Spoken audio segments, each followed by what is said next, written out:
జాతీయ ఓటర్ల దినోత్సవాన్ని పురస్కరించుకొని ఈ నెల 25న బూత్ స్థాయి మొదలుకొని జిల్లా స్థాయి వరకు ఓటర్ల అవగాహనకై వివిధ రకాల కార్యక్రమాలను నిర్వహించాలని జిల్లా కలెక్టర్, జిల్లా ఎన్నికల అధికారి జి రవి నాయక్ అన్నారు.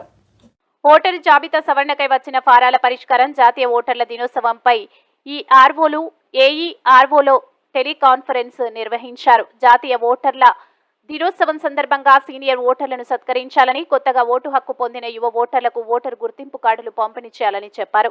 అంతేకాక జాతీయ ఓటర్ల దినోత్సవం సందర్భంగా ఓటు హక్కు ప్రాధాన్యత, ఓటు వినియోగంపై ఓటర్లందరికీ అవగాహన కల్పించేలా రంగోలీతో పాటు వివిధ రకాల పోటీలను నిర్వహించాలని తెలిపారు. ప్రతి ఒక్కరూ ఓటు హక్కు వినియోగించుకునే విధంగా ర్యాలీలతో పాటు ఓటు ప్రాముఖ్యతపై ప్రతిజ్ఞ చేయించాలన్నారు. గత అసెంబ్లీ ఎన్నికల సందర్భంగా ఓటర్ టర్నౌట్ తక్కువగా ఉన్న ప్రాంతాలలో ఓటర్ టర్నౌట్ పెరిగే విధంగా చర్యలు తీసుకోవాలని, ముఖ్యంగా రానున్న పార్లమెంట్ ఎన్నికల్లో ఓటు హక్కు కలిగిన ప్రతి ఒక్కరూ ఓటు వేసే విధంగా అవగాహన కల్పించాల్సిన అవసరం ఉందని ఆయన చెప్పారు. జాతీయ ఓటర్ల దినోత్సవం నిర్వహణపై ప్రత్యేకించి సమావేశాన్ని ఏర్పాటు చేయనున్నట్లు కలెక్టర్ వెల్లడించారు.